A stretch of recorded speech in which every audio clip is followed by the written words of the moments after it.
그날 밤 아무도 상상하지 못했던 비극적인 서막이 올랐습니다. 걷잡을 수 없이 벌어진 균열 속에서 쏟아져 나온 진실은 과연 누구의 인생을 산산조각 낼까요? 모든 것을 잃을까?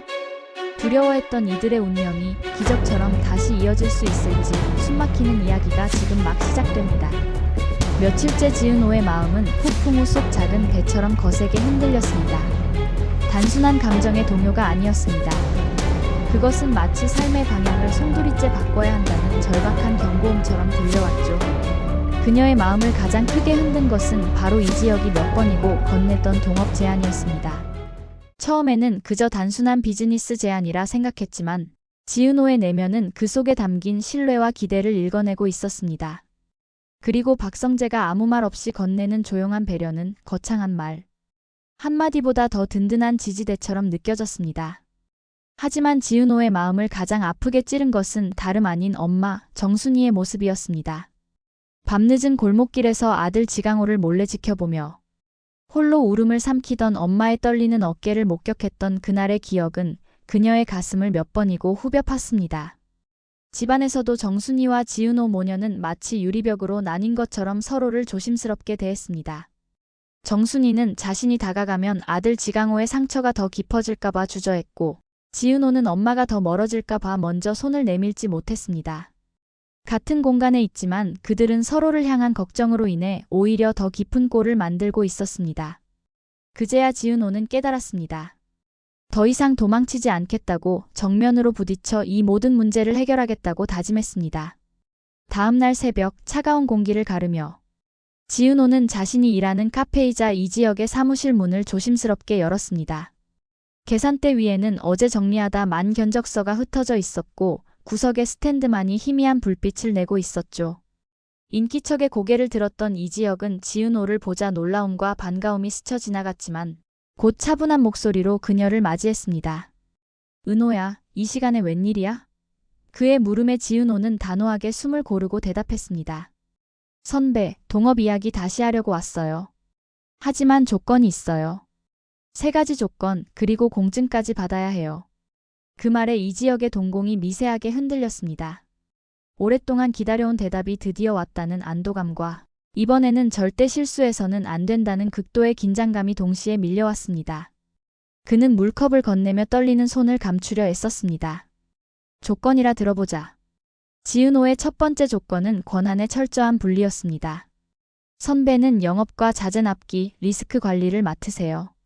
저는 공간 콘셉트, 자재 매칭, 그리고 현장 코디네이션을 전담할게요. 만약 우리 사이에 의견 충돌이 생기면 외부 전문가 1명을 중재자로 세워 기한 내에 결론을 내는 거예요. 그녀는 단단한 목소리로 말을 이어갔습니다. 서로의 영역을 침범하지 않아야 해요. 잘못된 판단에 대한 책임은 각자의 영역에서 지고 대신 그 결과는 함께 책임집시다. 지은호의 그 말 속에는 스스로를 지키겠다는 강한 의지가 담겨 있었습니다. 이지혁은 짧게 웃으며 고개를 끄덕였습니다. 그렇게 하자. 합리적인 속도로만 밀어붙여야 결국 문제없이 나아가더라. 두 번째 조건은 투명성이었습니다. 하나의 계좌로 모든 입출금을 관리하고 월별로 정산서를 서로 확인해요. 그리고 협력업체와의 수수료 계약이나 리베이트를 금지하는 조항을 서면으로 명시하는 거예요. 그녀는 덧붙였습니다. 선배가 예전에 말씀하셨던 수수료를 받지 않는다는 약속이 빈말이 아니었다면 기록으로 남겨야 해요. 말은 기억 속에서 희미해지지만 기록은 반드시 책임을 부르니까요. 이지혁은 잠시 숨을 고르며 대답했습니다. 그래. 다 보여줄게. 사실 나도 그래서 파트너가 필요했어. 내가 믿는 걸 기록으로 증명해줄 사람이. 그의 입가에는 작은 미소가 번졌는데 그것은 자신에게 하는 조용한 약속 같았습니다. 마지막 3번째 조건은 사생활의 경계였습니다.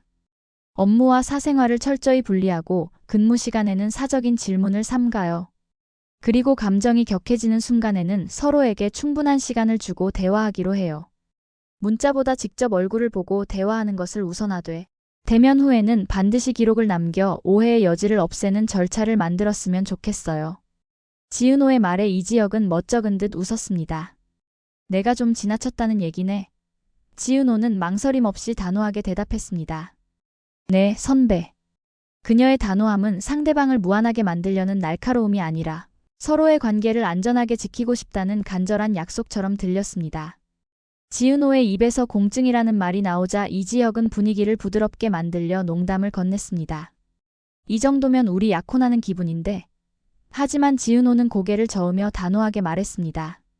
일이에요, 선배. 그 한마디에 이지혁은 자신이 그동안 던졌던 가벼운 농담들이 지은호에게 얼마나 큰 부담이었을지 깨달았습니다. 그녀를 향한 미묘한 감정을 완전히 숨길 수는 없었지만 그 마음을 드러내는 방식만큼은 자신이 조절해야겠다고 속으로 굳게 다짐했습니다. 같은 시각 박성재는 아버지의 회사에서 평소처럼 본부장 업무를 처리하고 있었습니다. 그는 늘 한 발짝 물러서서 주변 사람들의 균형을 맞춰주는 사람이었죠. 이지혁과 지은호의 동업 소식을 들은 그는 조용히 그들을 응원하고 있었습니다. 직접적으로 관여하지는 않더라도 그들이 필요할 때 언제든 도움을 줄 수 있도록 준비하는 것이 바로 박성재의 방식이었습니다. 한편 정순이는 밤마다 잠을 이루지 못했습니다. 꿈속에서는 항상 같은 장면이 반복되었거든요.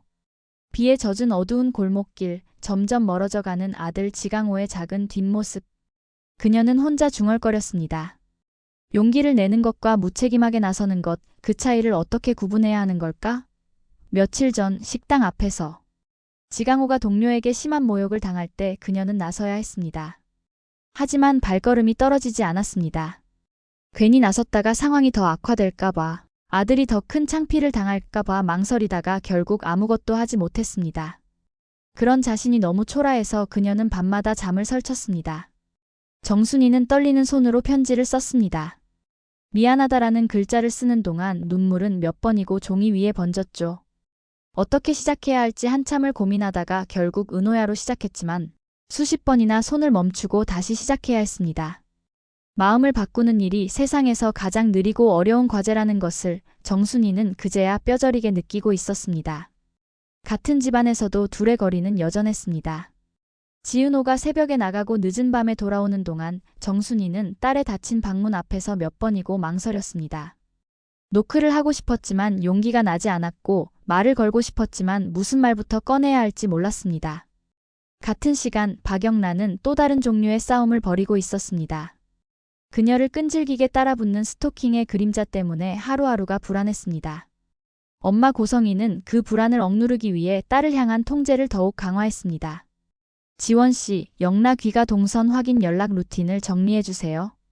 부탁드립니다. 고성이는 부탁이라는 단어 속에 통제와 신뢰를 동시에 담았고 이지환은 그 미묘한 균형을 즉시 읽어냈습니다. 그는 출입구 시야 확보, 비상벨 위치, 택배 대면 절차, 귀가 후 문단속 체크리스트, 그리고 위급 상황 시 대처 방안까지 구체적인 조언들을 차분하게 정리해 보냈습니다. 이지환은 박영라의 임시 보디가드로서 그녀의 하루의 틈을 조용히 메우고 있었습니다. 그는 사람을 지키는 일은 단순히 몸만 지키는 것이 아니라 마음의 온도를 유지해주는 일이라는 것을 온몸으로 배우고 있었습니다. 그래서 그는 종종 박영라에게 자연스럽게 말을 건네곤 했죠. 오늘은 작업실 공기가 좀 차갑네요? 저는 오히려 덜 답답했어요. 그들의 대화는 느슨했지만 결코 끊기지 않았습니다. 어느 날 박영란은 이지환에게 조심스럽게 파일을 내밀었습니다. 그녀가 쓴 웹툰의 초고였습니다.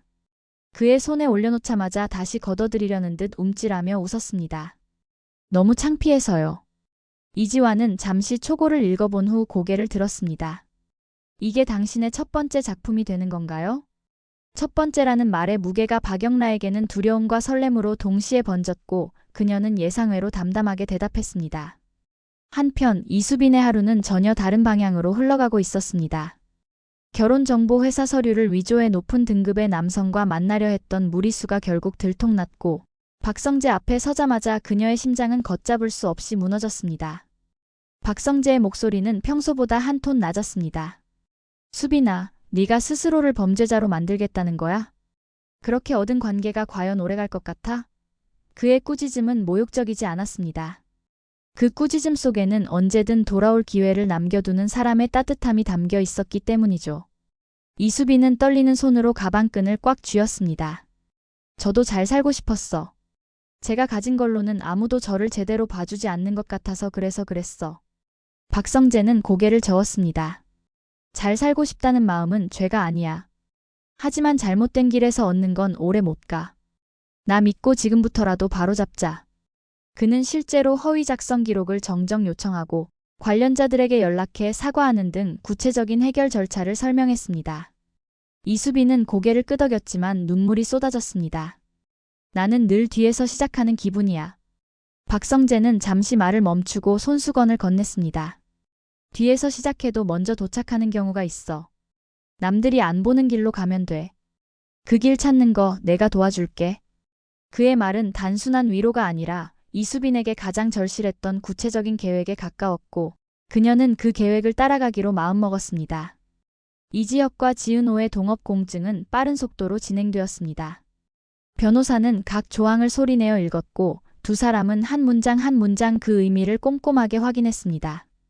보류 시간 조항의 기한을 몇 시간으로 할지, 외부 중재자의 선정 기준을 어떻게 만들지, 중재 비용은 누가 부담할지, 정산서의 열람 권한을 어떻게 동등하게 유지할지. 세세한 문장들이 서로를 지키는 견고한 울타리가 되어가는 과정이었습니다. 이 과정에서 이지혁은 몇 번이나 농담을 던지고 싶었지만 꾹 참았습니다. 농담이 오해로 번지는 데 걸리는 시간은 언제나 생각보다 짧다는 것을 깨달았기 때문이죠. 그는 마침내 서명란에 펜을 얹으며 짧게 말했습니다. 앞으로 잘해봅시다. 지은호는 단단한 목소리로 대답했습니다. 네, 선배. 선배라는 호칭은 여전히 미묘한 경계선 위에 있었지만 이제 그들은 그 경계를 함께 지켜나갈 수 있다는 안도감이 두 사람 사이에 조용히 흘렀습니다. 서류를 덮고 나오던 순간 공기의 흐름이 미묘하게 달라지는 것을 느꼈습니다. 그것은 평온한 고요가 아니라 거대한 파도가 오기 전에 긴장감 도는 고요였습니다. 지은호와 이지혁은 서로의 눈을 잠깐 마주쳤습니다. 선택이 확정되는 순간 자유로워지기도 하지만 동시에 그 무게를 느끼게 되는 법이죠. 이 계약은 단순한 종이가 아니라 사람의 마음 위에 쓰인 약속이라는 것을 두 사람 모두 알고 있었습니다. 며칠 뒤 드디어 킥오프 미팅이 열렸습니다. 외부 중재자가 일정표와 주요 단계를 제시하고 위험 요소와 대처 시나리오를 꼼꼼하게 점검했습니다. 지은호는 사용자 동선, 채광, 체류 시간 데이터를 바탕으로 공간 콘셉트를 설명했습니다. 뷰 플러스 창호를 쓰면 시야가 시원하게 트이고요. 아펠 키친 라인으로 주방 동선을 압축하면 고객들의 체류 시간이 늘어날 거예요. 다만 색상은 과감히 차분하게 가고 대신 재질감으로 변화를 주겠습니다. 그녀의 설명은 논리적이었지만 말투에는 따뜻함이 묻어 있었습니다. 이지혁은 공급망과 단가, 납기 변동폭을 그래프로 정리해 보여주었습니다.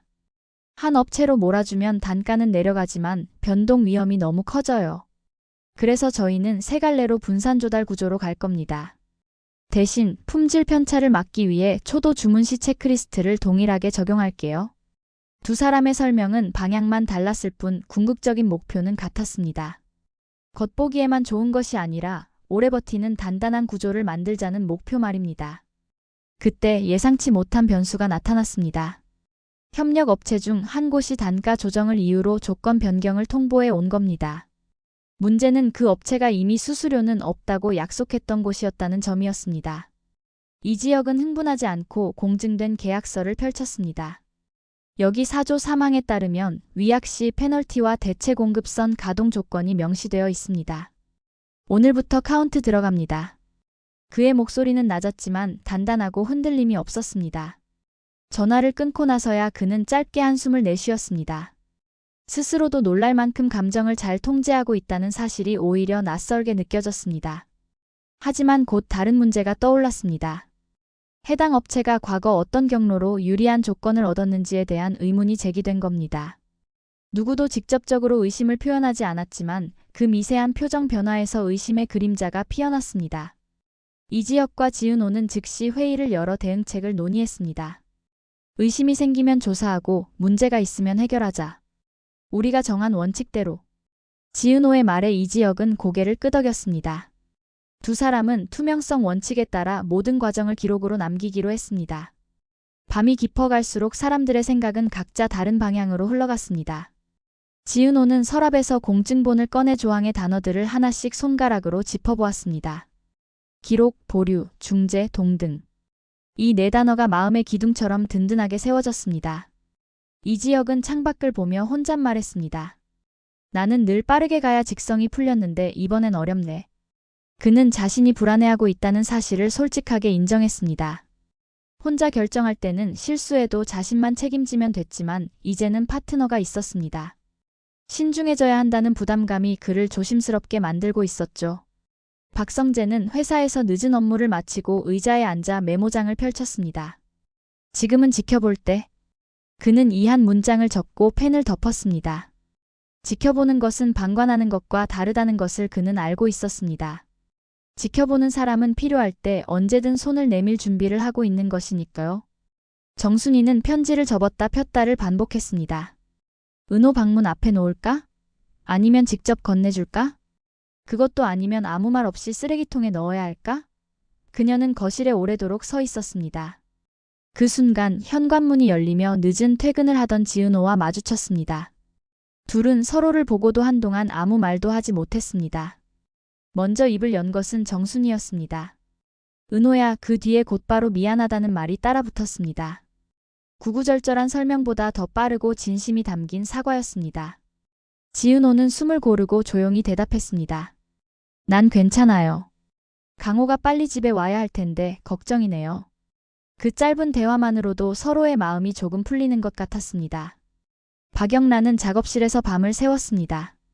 그녀가 그리는 웹툰 속 소녀는 엄격한 규칙 속에서 작은 틈을 찾아 도망치는 이야기였고 소년 옆에는 한 남자가 말없이 서 있었습니다. 그 남자는 문을 막는 사람이 아니라 오히려 문을 열어주는 사람이었죠. 영란은 펜을 멈추고 창문을 열었습니다. 차가운 공기가 들어오자 마음이 조금 가벼워졌습니다. 잠시 뒤 초인종이 울리더니 이지환이 나타났습니다. 순찰 겸 들렀어. 문단속 확인하고. 그는 평소처럼 담담했습니다. 박영란은 웃으며 그에게 물을 건넸습니다. 고마워요. 그 말 속에 감정이 묻어나자 둘은 동시에 조심스러워졌습니다. 그 조심스러움은 때때로 관계를 더 오래가게 하는 윤활유가 되었습니다. 이수빈은 며칠 동안 서류를 바로잡느라 정신이 없었습니다. 사과 전화를 걸고 정정 요청을 넣고 불필요한 만남 일정을 모두 취소했습니다. 그 과정에서 이수빈은 스스로를 부끄러워하는 순간들과 마주해야 했습니다. 내가 왜 이런 선택을 했지?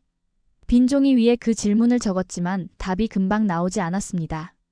박성재는 중간중간 메시지를 보냈습니다. 수빈아, 오늘은 여기까지 해도 충분해. 내일은 내가 옆에 있을게. 그의 메시지는 훈계가 아니라 따뜻한 보호의 뉘앙스를 담고 있었습니다. 이수빈은 그 말이 이상하게 든든한 버팀목이 된다고 느꼈습니다. 누군가를 믿고 기대는 법을 오랜만에 배우는 중이었으니까요. 며칠 뒤 현장 사전 답사가 시작되었습니다. 첫 번째 현장은 오래된 마포의 아파트 단지였고 주민들은 낡은 창틀과 비효율적인 동선을 고치고 싶어 했습니다. 지은호는 채광과 환기 데이터를 바탕으로 설계를 설명했습니다. 이 라인에는 뷰플러스 창호를 적용하면 시야가 확 트이고요. 북향 세대는 반사광을 활용해 답답함을 줄이는 게 좋아요. 그녀의 설명은 논리적이었지만 말투는 따뜻했습니다. 이지혁은 세입자와 조합원 사이의 복잡한 이해 관계를 정리해 일정표를 맞췄고 이견이 생길 때마다 보류 시간을 적용해 감정의 온도를 낮췄습니다. 지금 바로 결론 내지 마시고 내일 오전에 다시 이야기합시다. 그 작은 절차가 큰 싸움을 막았습니다. 하루가 저물 무렵 협력업체의 태도가 다시 미묘하게 변했습니다. 조건을 번복하려던 전화 다음 날 그들은 갑자기 유화적으로 돌아섰습니다. 하지만 이유는 말하지 않았고 누가 압력을 넣었는지도 알 수 없었습니다. 알 수 없는 호의는 때때로 의심을 낳습니다. 이지혁은 빠르게 지은호와 상의했습니다. 이유를 모르면 같은 일이 반복됩니다. 기록으로 남기고 대체선 가동 준비는 유지합시다. 지은호도 동의했습니다. 두 사람은 투명성 원칙에 따라 모든 경과를 문서로 정리했습니다. 밤이 깊어지자 사람들의 마음은 다시 각자의 자리에서 흔들렸습니다. 지은호는 책상 위에 펜을 세워두고 눈을 감았습니다. 규정과 원칙이 사람을 차갑게 만들지 않을까 두려웠지만 차가움과 냉정은 다른 말이라는 것을 스스로에게 되뇌었습니다. 냉정은 때로 누군가를 지키려는 선택에서 나온다는 것을요. 이지혁은 휴대폰을 내려놓고 주먹을 가볍게 쥐었다 폈습니다. 질투가 올라올 때마다 자신에게 다짐했습니다. 말하지 말고 먼저 확인하자. 추측 대신 확인. 박성재는 회사 사무실 창문을 열었다 닫으며 숨을 고르다가 메모장에 짧게 적었습니다. 믿음은 빈칸 옆에 선다. 빈칸을 의심으로 채우지 않고 절차로 둘러싸는 법을 그는 멀리서나마 지켜보며 배워가는 중이었습니다. 박영란은 새로운 원고의 첫 장면에 색을 입혔습니다. 소녀는 어둠 속에서 문 손잡이를 잡고 있었고 그 뒤에서 한 남자의 그림자가 조용히 그녀의 등을 지키고 있었습니다. 영란은 고개를 들어 이지환을 떠올렸습니다. 그 순간 문자가 왔습니다. 오늘은 내가 먼저 들어갈게. 문단속 확인해. 형식적인 문장이었지만 그 안에 담긴 배려가 그녀를 이상하게 안심시켰습니다. 적당한 거리에서의 보호가 사람을 숨쉬게 한다는 것을 그녀는 배우고 있었습니다. 이수빈은 박성재에게 마지막 정정 서류를 보낸 뒤 한참을 휴대폰을 쥐고 있었습니다. 답장이 왔습니다. 수빈아, 오늘 정말 수고 많았다. 이제부터는 너 자신이 기준이야. 남이 준 등급 말고. 짧은 문장이었지만 이수빈의 어깨가 천천히 내려앉았습니다. 그녀는 거울 앞에 서서 자신에게 말했습니다. 내가 나를 올리는 방식으로 살자. 그 말이 익숙해지기까지는 시간이 필요하겠지만 출발선은 드디어 제자리로 돌아왔습니다. 일은 다시 속도를 냈습니다. 샘플하우스 설계 도면이 확정되고 자재 발주 일정이 돌아가기 시작했으며 홍보 콘텐츠의 방향성까지 논의되었습니다. 그러나 모든 것이 완벽하게 굴러갈 때야말로 작은 균열 하나가 전체를 흔들 수 있습니다. 중재자에게서 연락이 왔습니다. 계약서 문장 하나의 해석 여지가 이해 관계자 회의에서 문제로 떠올랐다는 소식이었습니다. 지은호와 이지혁은 즉시 만나 조정안을 만들었습니다. 요청 시점으로 잡되 충돌이 예견되는 경우 선제적 통보를 의무화한다. 간단한 보안이었지만 그 보안이 바로 사람을 지키는 가장 중요한 장치였습니다. 예전에 두 사람이었다면 감정이 먼저 앞섰을 상황에서 이제는 절차가 먼저 움직이고 있었습니다. 토요일 저녁 두 사람은 잠깐의 휴식을 겸해 늦은 식사를 함께 했습니다. 그들은 여전히 조심스러웠지만 그 조심스러움이 불편을 뜻하지는 않았습니다. 대화 끝에 이지혁이 말했습니다. 오늘은 이 정도면 충분해. 내일은 또 내일의 변수가 생길 테니까. 지은호가 씩 웃었습니다. 선배가 그런 말을 하니까 신기하네요. 지은호의 말에 이지혁도 따라 웃었습니다. 예전 같았으면 서둘러 다른 말로 분위기를 바꾸려 했을 텐데 이제는 이런 순간도 편안하게 받아들일 수 있었습니다. 서로 달라지고 있다는 것을 두 사람 모두 느끼고 있었습니다. 밤이 깊어갈수록 새로운 시작의 예감이 다가왔습니다. 어떤 약속도 성급하게 하지 않기로, 어떤 의심도 확인 없이 키우지 않기로, 어떤 관계도 서두르지 않기로. 각자는 자신만의 자리에서 조용히 다짐했습니다. 지은호는 공증본을 서랍에 넣으며 작은 메모를 남겼습니다. 지킬 것 원칙, 기록, 그리고 서로. 이지혁은 휴대폰 알람을 새로 설정했습니다. 감정이 앞설 때 30분 기다리기. 박성재는 회사에서 마지막 업무를 마치며 수첩에 한 줄을 적었습니다. 지켜보는 것도 하나의 응원이다. 정순이는 편지를 다시 접어 서랍에 넣고 내일 아침 식탁에서 어떤 말부터 시작할지 마음속으로 연습했습니다. 박영란은 새로운 컷의 마지막 선을 그으며 혼잣말했습니다. 나를 지키는 방법은 내가 정하는 거야. 이지환은 문단속을 확인하고 돌아서며 조용히 미소 지었습니다. 이수빈은 휴대폰을 끄고 거울을 보며 말했습니다. 이제부터는 내 기준으로 살아보자. 조용한 정적이 찾아왔습니다. 하지만 이 정적은 멈춤이 아니라 새로운 시작을 위한 숨고르기였습니다. 누구의 이야기가 먼저 펼쳐질지, 어떤 선택이 다음 페이지를 열어갈지는 아직 알 수 없습니다. 분명한 것은 이번에는 아무도 혼자가 아니라는 것입니다. 각자가 만든 작은 약속들이 서로를 향한 큰 믿음으로 이어질지 아니면 예상치 못한 시험대에 오를지 그 경계에서 새로운 이야기가 조용히 시작되고 있었습니다. 끝이 아닌 시작의 밤이었습니다. 다음 이야기가 궁금하시다면 구독과 좋아요를 눌러주세요. 여러분의 응원이 영상을 만드는 데 큰 힘이 됩니다. 다음 화에서는 더욱 흥미진진한 인물들의 이야기가 펼쳐집니다.